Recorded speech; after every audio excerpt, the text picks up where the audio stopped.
Bonjour à tous. Donc aujourd'hui on est avec Monsieur Courteau à Ytre. Donc est-ce que vous pouvez nous présenter votre exploitation? Donc bonjour, donc Yves Courteau, donc je suis agriculteur à Ytre dans le Pas-de-Calais, dans la région de Bapaume. Et donc je fais partie d'un réseau de fermes défis qui est animé par la Chambre d'agriculture. Et donc aussi, je suis actuellement en phase de transition vers l'agriculture de conservation.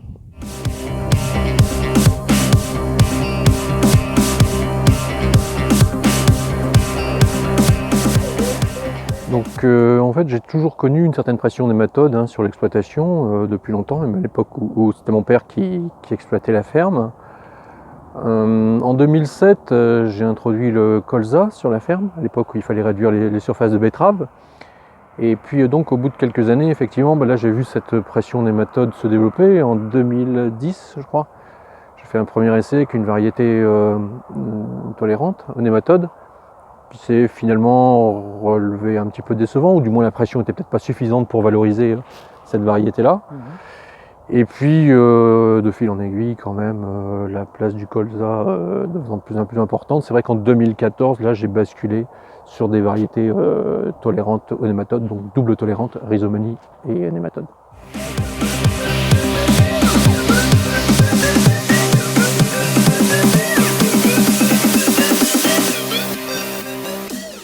Donc également une des raisons pour lesquelles je suis parti sur des variétés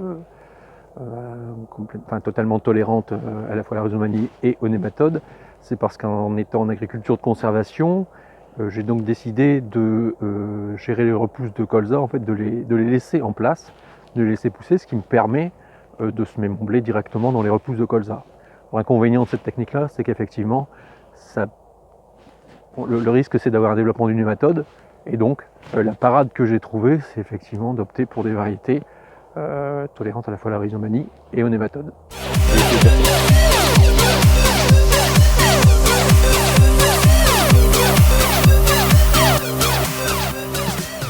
Donc en termes de bilan pour cette année, donc je n'ai pas encore tous les enlèvements qui sont partis. Pour le premier enlèvement, donc c'était une date d'arrachage au mois de septembre. Après l'été sec, très sec qu'on a connu, c'était plutôt une bonne surprise, avec un rendement qui n'est pas très très loin des 100 tonnes. Donc effectivement à la fois surpris et satisfait. On verra bien ce que ça donne pour le deuxième enlèvement. Ce que j'apprécie aussi donc chez les variétés KVS, c'est leur tolérance aux maladies. Ce que je réussis à faire en observant les betteraves l'été, c'est de ne faire qu'un seul traitement. Et ça pour moi c'est important compte tenu du fait que je suis dans un réseau défi.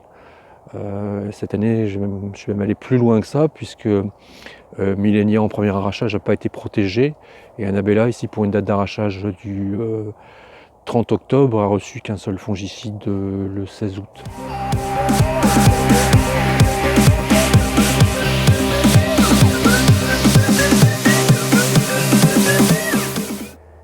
Donc les variétés que j'avais en 2019, donc c'était Millenia pour un premier arrachage et Annabella pour le second.